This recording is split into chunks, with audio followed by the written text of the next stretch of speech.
Melan, Melan, Muhammad Muhammad Ali Alfiansa, Agung, Agung, hadir. hadir.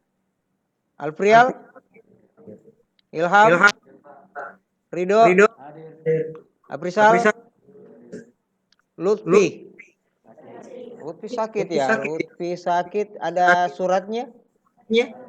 Oh ada. oh ada.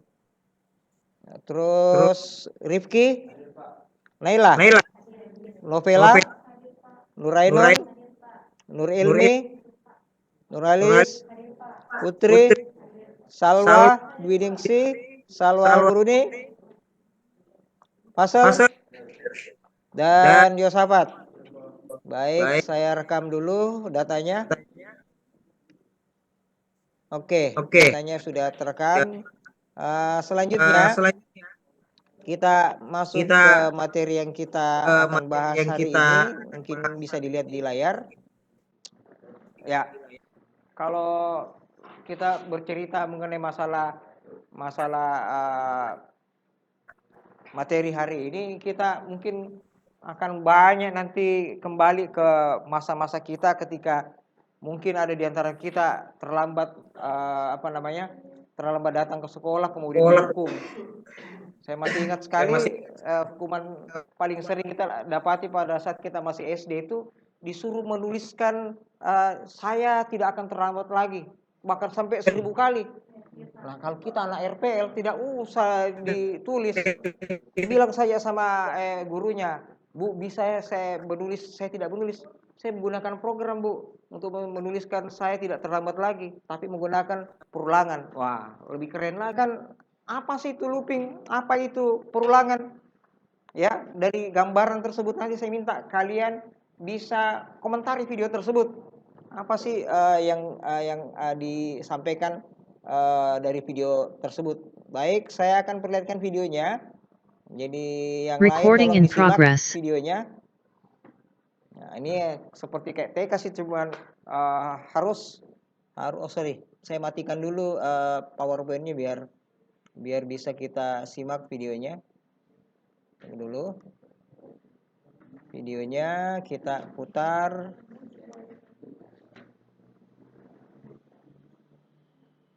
Ya, saya tidak tahu kenapa suaranya tidak muncul. Oh ya, kita coba dulu gara-gara zoom-nya ya.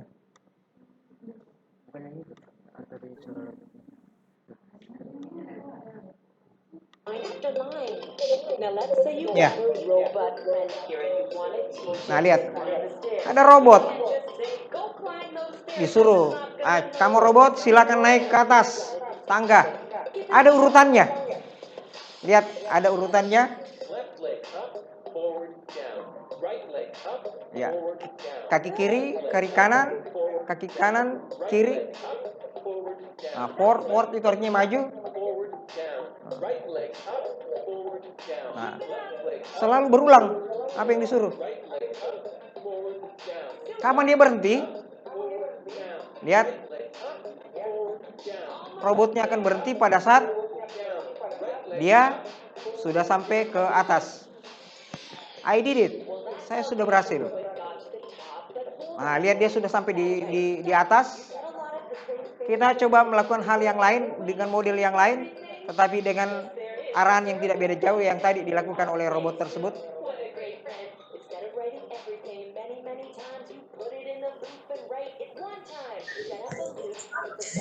Ya.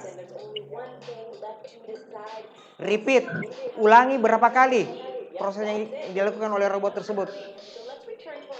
Nah, disuruh lagi. Nah, dengan dengan permintaan berapa kali harus dia melakukan langkah 6 kali. 6 kali proses. Berarti jelas dia harus melakukan hal tersebut sebanyak berapa kali. Beda dengan tadi, aduh kapan ya baru selesai. Nah, artinya begitu sudah sampai 6 kali dia harus bilang hore. Hore. Hore. Nah, sama permintaannya juga sampai naik ke atas. Setelah begitu 6 kali dia harus bilang hore. Terakhir, hore. Berarti kalau tidak ada batasan kapan dia berhenti, agak repot nantinya. Jadi kapan-kapan berapa kali kita melakukan proses tersebut, dia akan berulang. Seperti yang digambarkan di video ini. Ya, akan berulang. Ya.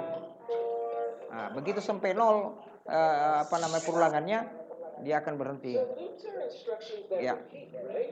Kira-kira seperti itu video yang saya ingin tunjukkan. Saya mau minta ke kalian, yaitu adalah siapa di antara kalian yang bisa kasih komentar video tersebut. Cukup 2 orang lah dari salah satu kelompok yang ada. Coba angkat tangan dulu. Saya mau lihat. Wah, banyak antusias sekali hari ini. Hama. Kelompok dari mana? Kelompok 4, silakan. Ya, Hama.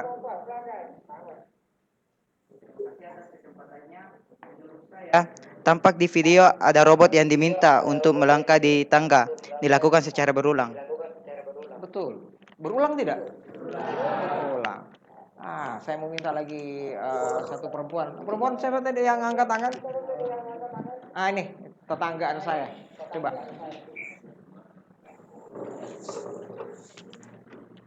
Tampak di video ada robot yang diminta untuk melangkah di tangga, dilakukan secara berulang, namun kegiatan ada yang jelas kapan selesainya. Betul sekali. Tadi kita lihat di situ diinstruksikan kalau sudah sampai 6 kali bilang hore. Jadi jelas ya. Jadi ada satu bagian di mana ketika robot tersebut disuruh bekerja, nanti dia sampai di puncak baru bilang hore. Tetapi di bagian yang lain di video tersebut ada robot yang disuruh bilang hore ketika sudah mencapai urutan ke-6 kali dari proses ketika dia naik.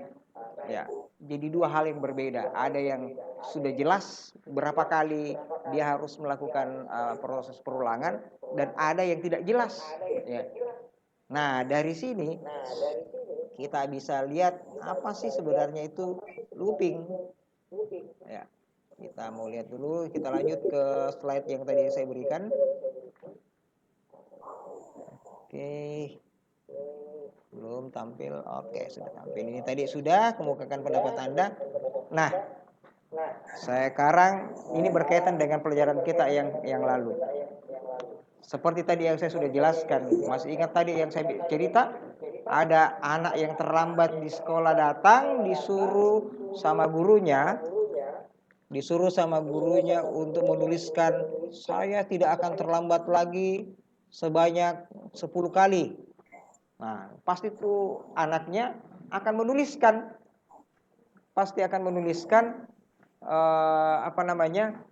tulisan saya tidak akan terlambat. Tetapi coba kita buat program sederhana dulu. 10 saja tulisan SMK Mutiara Ilmu, 10 kali saja kita tuliskan. Betapa ribetnya nanti kalau saya bilang coba ketik SMK Mutiara Ilmu sebanyak 10.000 kali, oke ya. Nah, sekarang siapa di antara kalian yang bisa mengetikkan program SMK Mutiara Ilmu cukup 10 saja? Apa yang harus kita cermati dari program yang akan kalian buat? Siapa yang bisa? Angkat tangan. Dari masing-masing kelompok ada enggak yang bisa? Kita akan menggunakan online C++. Oh ya, tetanggaan saya juga dulu, tetanggaan saya. Oke, silakan, monggo. Biar temannya bisa lihat, sengaja saya menggunakan C++ yang online karena ini tidak ribet pemakaiannya. Sebenarnya ada sih yang kita install cuman karena kita pinjam labnya orang, ya. Oke. SMK Mutiara Ilmu. Kalau mau ambil contekannya di bukunya silahkan, enggak apa-apa. Siapa tahu dilupa atau bagaimana, boleh. Nah, lihat, temannya akan mengetik dan berulang-ulang kalimat tersebut.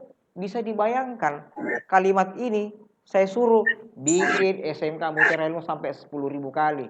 Bayangkan, mungkin 10 kali tidak masalah. Tapi begitu 10.000 kali sudah orang mengantuk misalnya, bukan lagi Mutiara Ilmu diketik lagi. Mutiara mengantuk.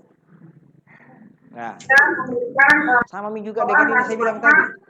Kalau disuruh sama gurunya datang terlambat ke sekolah, disuruh saya tidak akan terlambat lagi sebanyak 10.000 kali. Aduh, minyak gosok pasti ada di dekatnya kita karena kita pasti tidak bisa. Coba jalankan, run. Oke, kita tunggu proses compilingnya. Lihat, tampil SMK Mutiara Ilmu. Ini tidak masalah. Nah, kalau sampai 1.000, siapa yang bisa mengetik sampai bisa jadi berhari-hari untuk mengetiknya kalau 10.000 kali. Nah, itulah gunanya kita belajar yang namanya looping. 1, 2, 3 baris yang nanti kita bikin, jangankan 10 kali, 10.000 kali pun tidak masalah. Ya, oke, silakan, makasih. Selanjutnya kita masuk ke slide-nya lagi.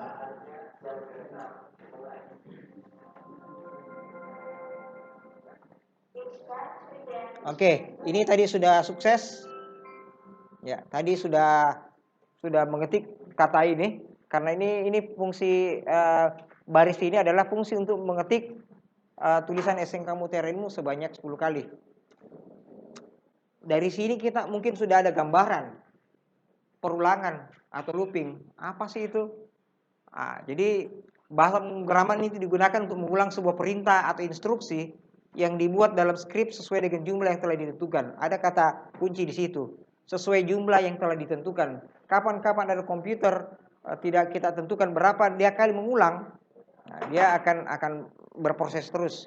Saya masih ingat saya punya teman dulu waktu masih kuliah, dia beli komputer baru. Dulu kan zamannya belum ada namanya laptop. Saya ingat sekali dia beli komputer Pentium 2 MMX. Zaman itu dulu sudah wah. Bahkan kalau ada teman kuliah yang beli komputer, kita rame-rame datang ke rumahnya.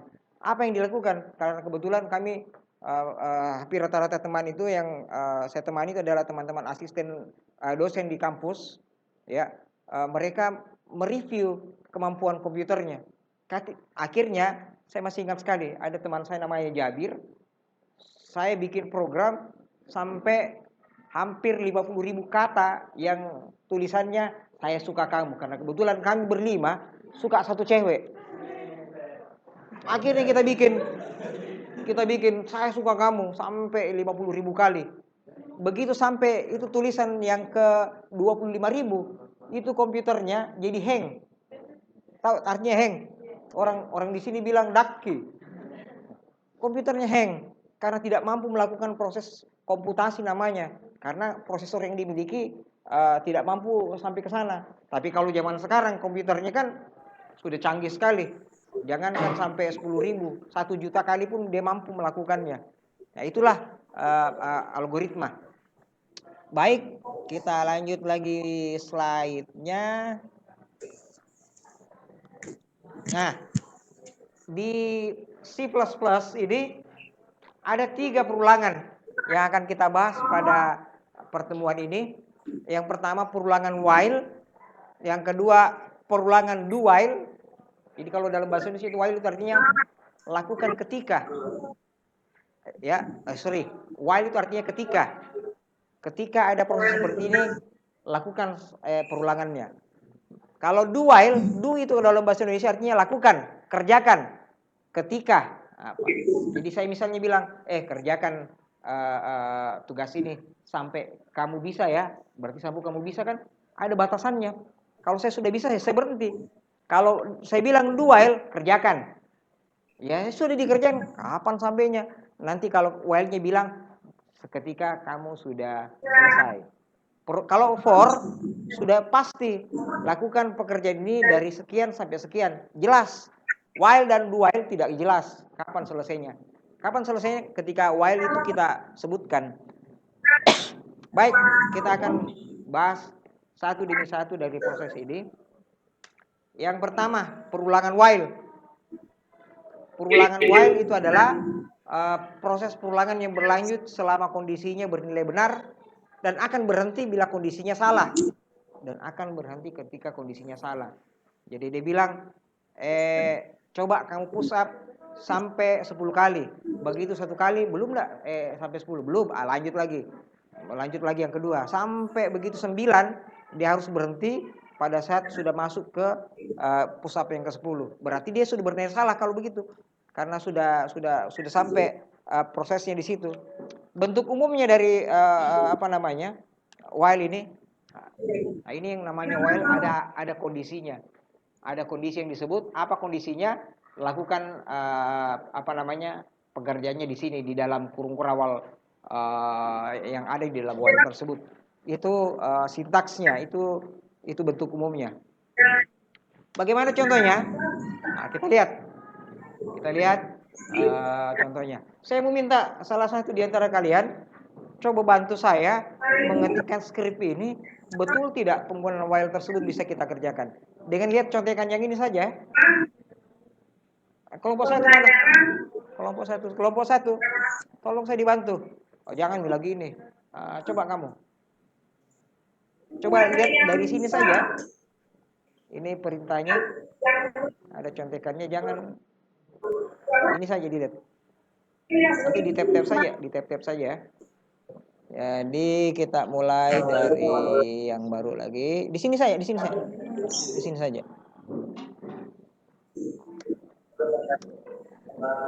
Oke. Nah, ini karena sudah ada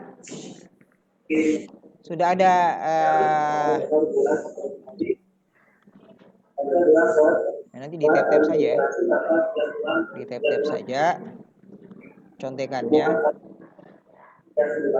Ini tadi itu. Oke, yang ini. Kalau tidak mau ambil pusing, copy saja yang ini. Ya. Nanti tinggal ini saja di yang ini. Oke, silakan. Kita lihat.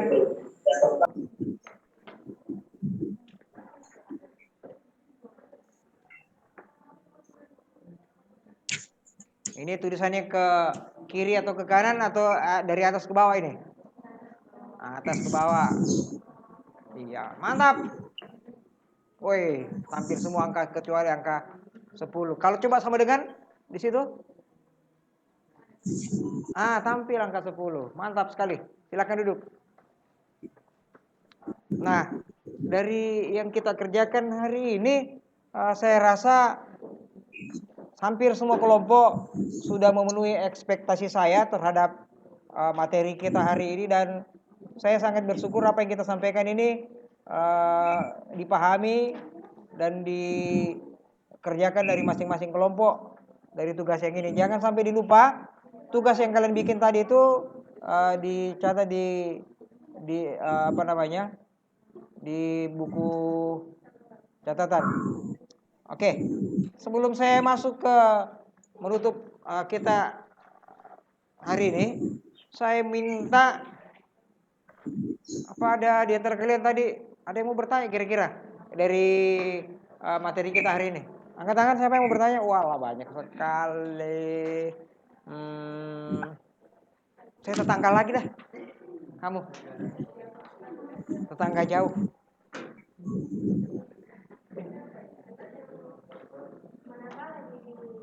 Penggunaan while, do while atau for untuk program perulangan di CPPS. Bagus sekali pertanyaannya. Saya masih ingat sekali nih pertanyaan. Ini pertanyaan disampaikan oleh saya ketika saya masih berumur 21 tahun. Saya masih ingat sekali. Pertanyaan yang sama saya berikan ke dosen saya, yang namanya Bapak almarhum Iwayan Simpen namanya. Beliau adalah dosen saya, merupakan salah satu dosen favorit saya. Ketika pertanyaan itu saya sampaikan, Pak, mana sih yang lebih enak dipakai, Pak? Pakai while, do while, atau for? Jawabannya simpel. Menurut kamu, yang mana yang nyaman dipakai? Oh, ternyata balik ke saya. Sama juga tadi kalian waktu mengerjakan. Yang mana kira-kira dianggap nyaman kita pakai, ya itu tidak apa-apa. Masalah baiknya itu tergantung dari kita. ya. Jadi saya pernah duduk dengan teman saya. Saya ingat sekali itu sambil cerita dia mengerjakan program. Yang paling banyak dia kerjakan itu adalah for. Saya tanya, kenapa program paling banyak for di sini? Dia bilang, ini favorit saya. Nah, sampai sekarang pun juga saya ikut teman saya juga itu. Ya, pertanyaan jelas ya. Masih ada satu kali lagi. Saya mau minta the man, who's the man behind the gun? Oke, ini nih. Ya, bukan tetangga ini. Orang jauh. Terima kasih atas kesempatannya. Pertanyaan saya, apakah perulangan dapat digabungkan dengan pernyataan kondisi if di dalam penggunaannya di C++? Penggunaan if. Ya, pertemuan yang lalu kita sempat membahas tentang penggunaan if. Sudah pasti. Misalnya saya akan mengulang angka 1 sampai 100. Saya hanya memilih beberapa angka tersebut dengan kondisi tertentu yang pastinya pakai menggunakan pilihan kondisi if. Bisa sekali. Saya rasa pertanyaannya ini akan terjawab nanti kalau hari Rabu kita coba mengkombinasikan perulangan dengan kondisi yang ada. Itu akan terjawab nantinya. Jelas akan kita lihat penggunaan perulangan ini bisa disandingkan dengan yang lain. Ya, baik. Kalau sudah seperti itu, saya minta bikin selalu pikirkan apa kesimpulan dari materi kita hari